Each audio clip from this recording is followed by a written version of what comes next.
This is a epilogue after the Sun Valley cutout performed on January 9th, 2012, up in Sun Valley. It was a 25-foot high free air hive up in a tree and brought down successfully.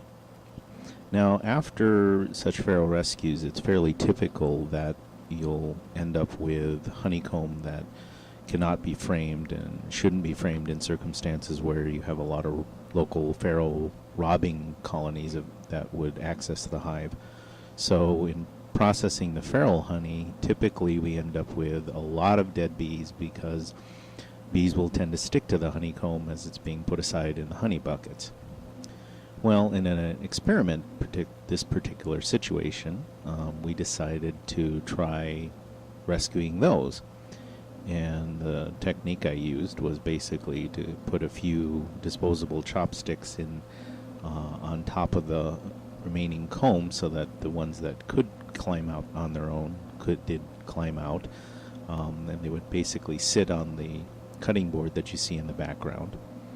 And the other ones, I looked around for any ones that were basically moving a leg, still not actually drowned, and placed them as gently as possible onto the same board.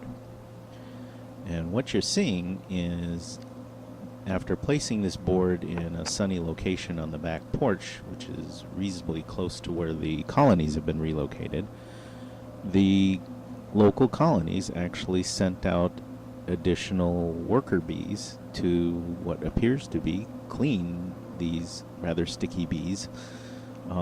We thought originally they might be just gathering the honey that was on them, but as it turns out, they're actually cleaning off the other bees. From time to time, you will see an occasional forager from the local feral hives, but these would be typically robber bees coming in to try to steal honey.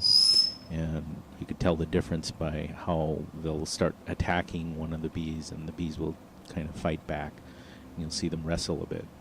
But the majority of these bees are from the local colony and came out, appears, to help clean up their sisters and get rid of what was very, very sticky honey, causing their wings to get stuck to their bodies and they couldn't fly.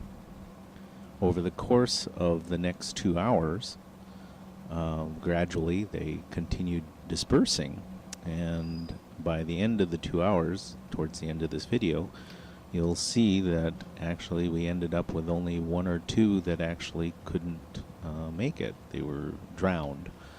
But even the ones that are somewhat trapped underneath the sticks and the ones that are kind of stuck on the sidewalk right now, if gently plucked back off the sidewalk without tearing the wings off, would be cleaned off and actually survived.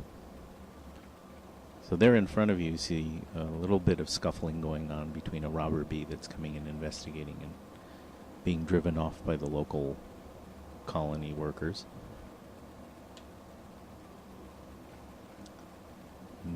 You can kind of tell the difference because there's a very active bee, for example, prospecting for honey there, and that was just driven off by another bee.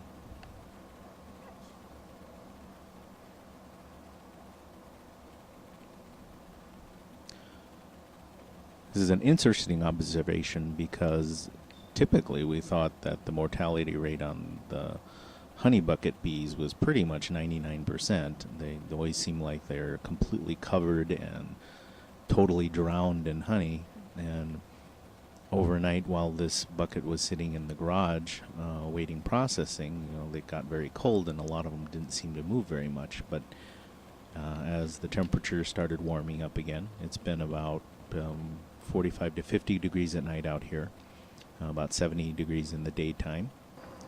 They all woke up, and here you see the end result after 2 hours. A few more bees are still prospecting for honey, but all of the bees that you formerly saw there that were kind of covered and sticky have all gotten successfully free of honey and have flown away, hopefully to join back with the rest of the colony sisters.